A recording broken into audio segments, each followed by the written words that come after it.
Hello again, mate lovers.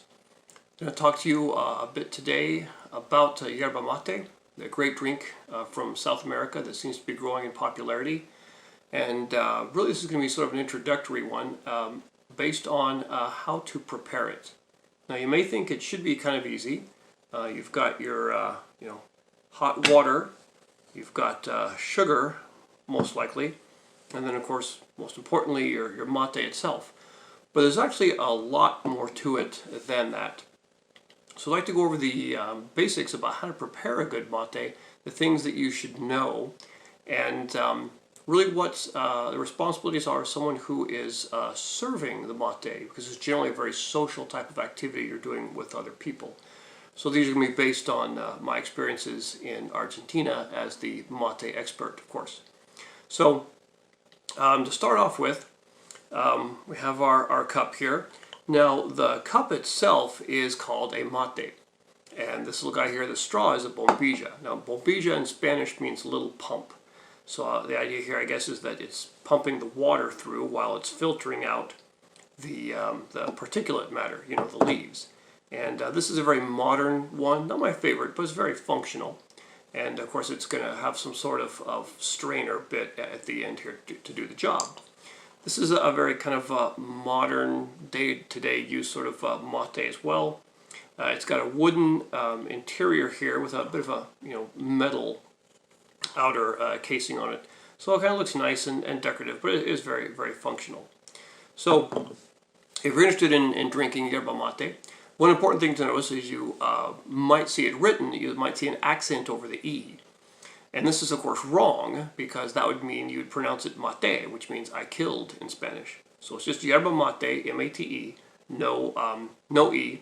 Yerba is actually a Spanish word for weed or grass, and then mate refers to the type of plant that it comes from.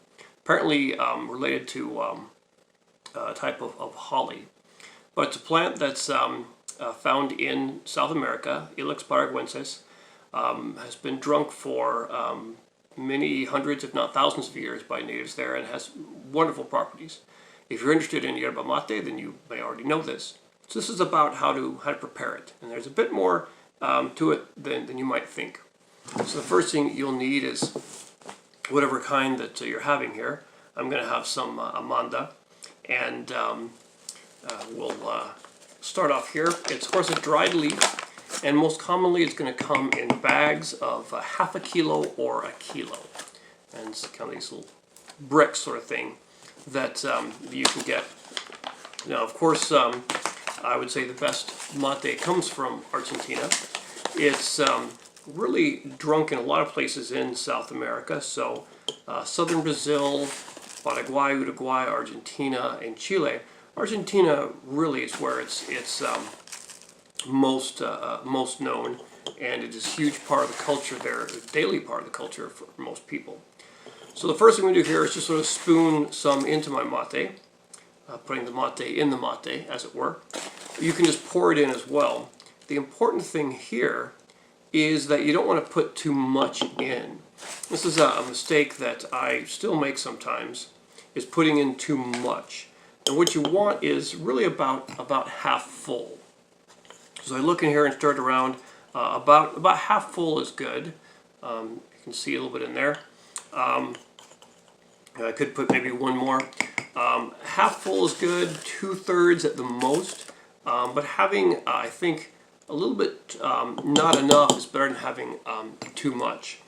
Of course, you might think that it would strengthen it, and the more you have in there, it does strengthen it. It is a very, I guess, strong type of herbal tea, strong type of taste. But putting too much in there doesn't really make it stronger or more powerful. It doesn't make it last any longer either. In fact, if there's too much, I think a lot of times the stuff at the bottom doesn't really tend to get used. So you want to put in a good amount, and you can always put in more later as you're drinking the mate, and that's the important part. So what I've got here is just the mate in the cup. And a very common practice before you really start it is to take the cup and put it over your palm and shake it like this. And what this is doing is it's actually moving powder to the top part here, powder or dust really. So there's a bit of that on my hands, a little green imprint from there. Usually the I guess the lower quality mate you get, not to say that's bad, but it will have more dust. It's probably a better term for it. I'm thinking powder because that's a direct Spanish translation from polvo. But the more dust you have in it is kind of with the, I guess, the less expensive brands. And you don't want that in there because it can clog up the strainer parts of the bombilla. So it's a common practice to turn it upside down and shake it, and that kind of moves the powder to the top. And of course the bombilla will be sitting in the bottom there, and that keeps it away from here because you don't want this to get plugged up, which it certainly can. So I've got some powder here on my hands, and I'll just kind of wipe that off over there and hope someone will clean it up later, probably me. And then you put the bombilla in. Now before you do anything else, a common thing to do, something I recommend, before you put in anything hot, is to take the yerba and put cool or cold water in. So just put it in there, fill it up, and then you're going to want to drink it out or suck it out. I usually just suck it out and then spit it out because often the cold unsweetened mate isn't that great, depends on the flavor. But you just want to wet the leaves there with cold water, and that tends to actually make them react better to the hot water if they've been wet with cool water first. This guess is more of a shock to them if the hot water gets on there. So what you're trying to do is make them really last as long as possible, keep the flavor going as long as possible. So I'm going to just do that right now and put the cold water in here.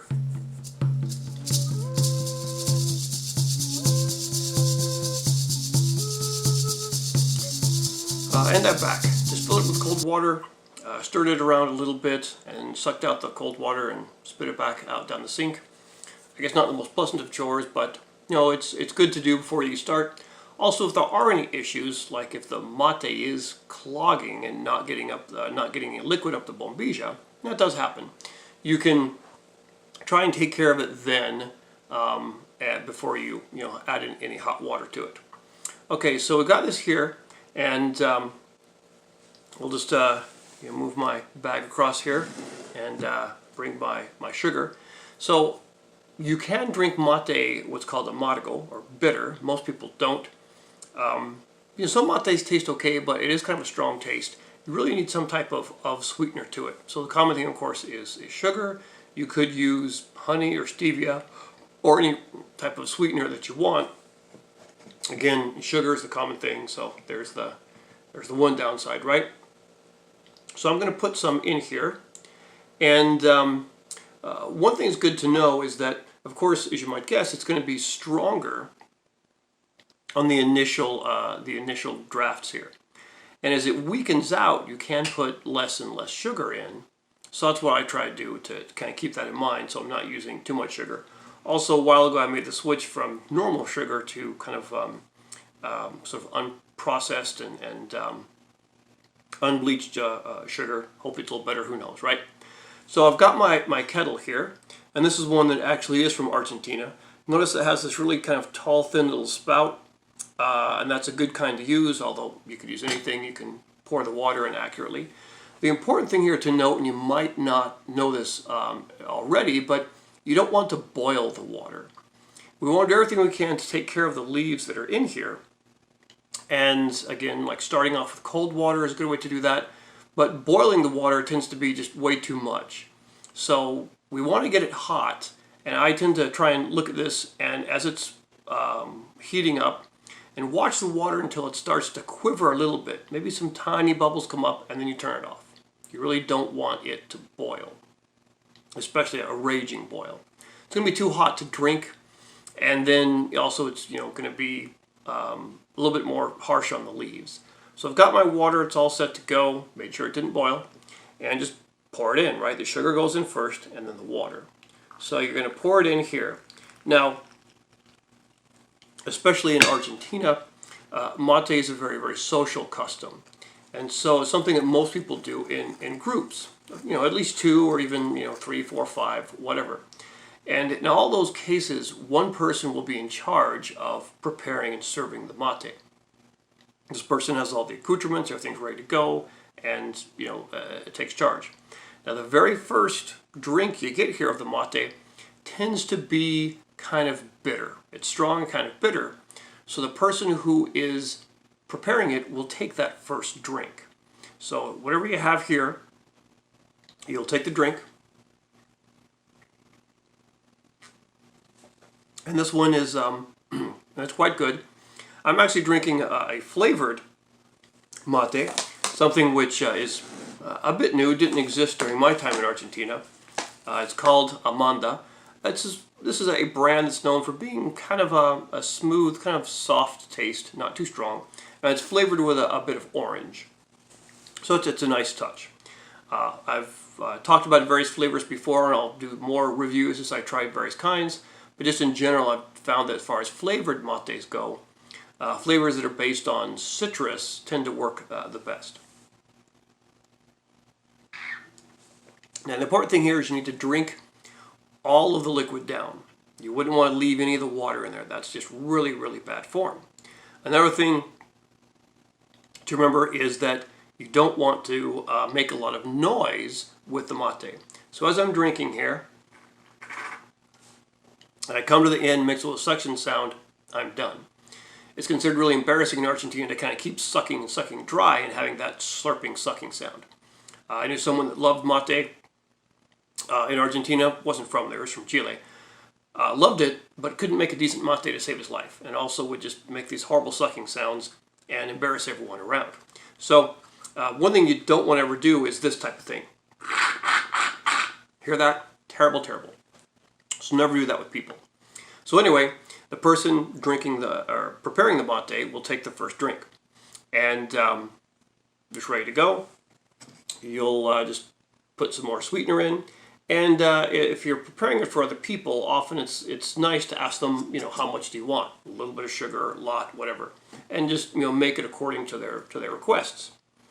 You pour in the water again. So the real drinking starts kind of at the second preparation here. So I've already done the first one. If I were preparing it for other people, that's my sip. And then you start passing it to others. I think it's commonly done in a counterclockwise fashion, if you can imagine that. So it would go to the next person, and around till it goes back to you. Everyone gets their portion, and then it comes back. Now, of course, the interesting thing here is we all drink out of the same bombilla, right? And I did that for years and never thought anything of it. Saw once someone in Argentina actually had a little extra cup and poured hot water on the tip here and then wiped it off between, each person drinking, which I was kind of floored. I thought, wow, it's amazing. Clean it off. Anyway, no comments here on infectious diseases and what you should or shouldn't do these days, but just traditionally, everyone sort of just drinks each one after the other. So here's the second one. And what you want to look for in a good batch, good preparation of mate, is you want it to be kind of foamy. Hopefully you can see that there. There's a good bit of foam at the top, and it might look unappetizing, but the foamier it is, the stronger it is, and the better the flavor.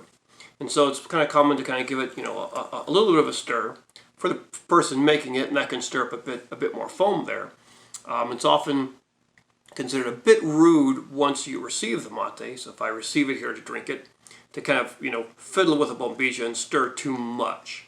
So you kind of want to avoid doing that. The person preparing the mate has made it to the best of his or her ability, and you basically want to take it and not try and fix what they've done. So here's the second portion here. And it tastes a little bit better than the first one. The first one tends to be kind of bitter, so the leaves are now accustomed to the hot water, and it's working quite well. The whole thing about mate is that it really seems to stimulate conversation. So something people would do amongst each other, often for hours. I've been a part of that. And so it's a fun thing to do, especially, of course, among people that like it. So you want to drink, and you can drink it casually, but not, take too long, because there's someone next to you that's, of course, waiting for his or her turn. Good stuff. So you don't want it to be too hot. It shouldn't burn or hurt as it's going down your mouth into your throat. I read some studies linking mate to throat cancer, and then some clarifications on that suggest it might be the heat of the water. And so, unlike drinking a hot beverage traditionally, this is going to go straight down to your throat. You're not going to have a whole lot in your mouth because of the sucking on the bombilla part. So anyway, there's the second portion there, and if I'm preparing it, would hand it back to me, and I would prepare it again. So same type of thing. And as you go along, you drink the mate, it becomes a bit weaker each time. And in Spanish, we say it's lavado. It's getting washed. So each bit of time, it's after who knows 5 or 6 servings, you'll notice a noticeably sort of weakening of the taste. And this one's still pretty good. And the stronger mates will last a bit longer. And the ones that are not so strong will wash sooner. But it's all going to wash, and lose flavor at some point. So you just want to keep track of that. So what you can do, especially as the person preparing it for others, is as it seems to get kind of washed, you can notice it getting less foamy as you prepare it.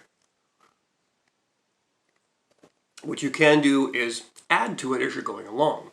And this is another reason you don't want to put too much in as you start out. That halfway full is a good indicator.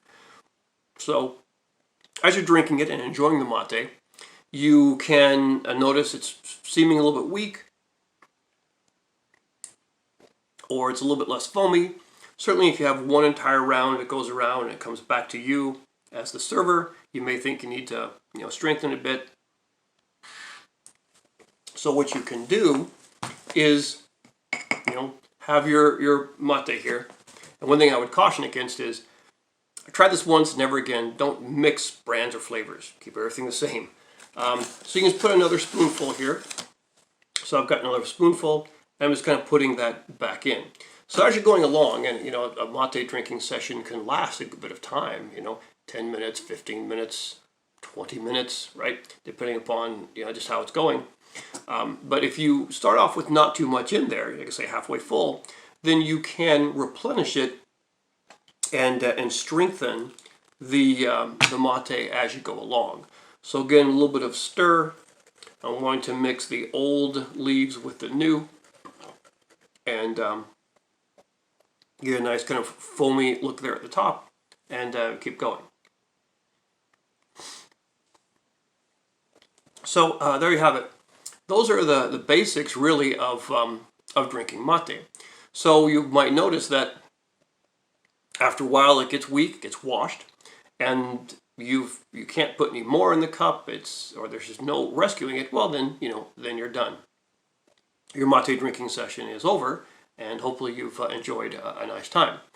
Now there are many benefits written about the mate and about its comparison to other stimulants like caffeine, how it's supposed to be a whole lot better for you.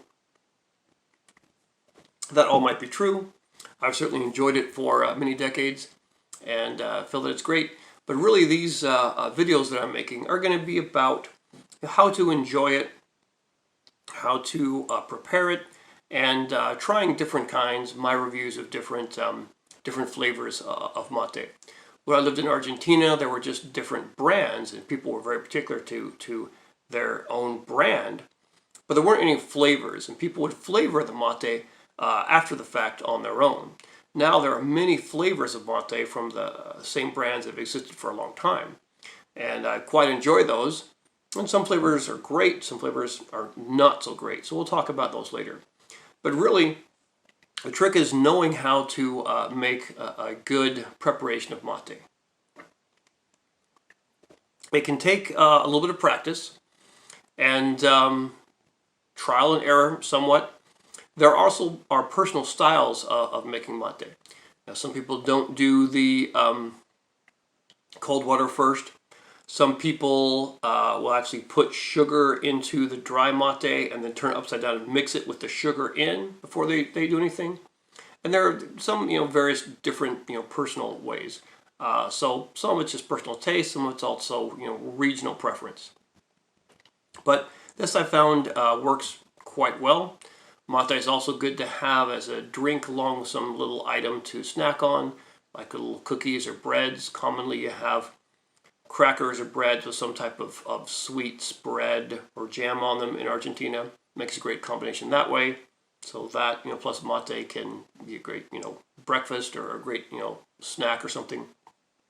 Sort of like an English tea perhaps. But, have fun with it.